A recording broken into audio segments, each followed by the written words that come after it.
ৰাজা দশৰথ ঠিক ঠিক ৰাজা দশৰথ ঠিক ঠিক ৰাজা দশৰথ ঠিক শুনক কানুন পাতি শুনক আকাশে কয় বতাহে কয় প্ৰজাগণ কয় পক্ষ পক্ষী গলেও কয় ঠিক ৰাজা দশৰথ ঠিক তোৰ জীৱন নাই ক্ষান্ত হওক মহাৰাজ ক্ষান্ত হওক এয়া মাত্ৰ মনৰ ভ্ৰম সূৰ্যোদয়ৰ পৰা সূৰ্যাস্তৰলৈকে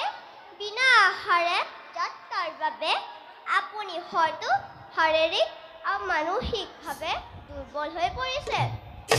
গতিকে মহাৰাজ বলক ফুৰি যাওঁ আমি ৰাজকাৰেঙে বিশ্ৰামে আনি দিব প্ৰাণ হৈ দিবতা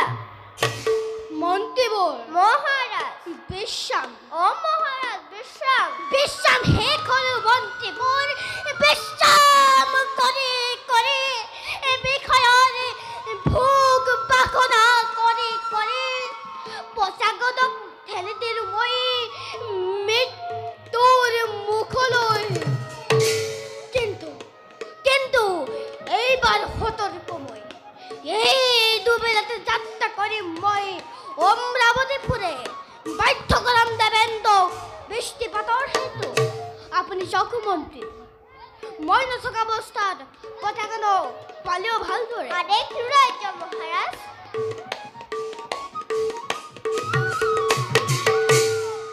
দেৱেন্দ্ৰ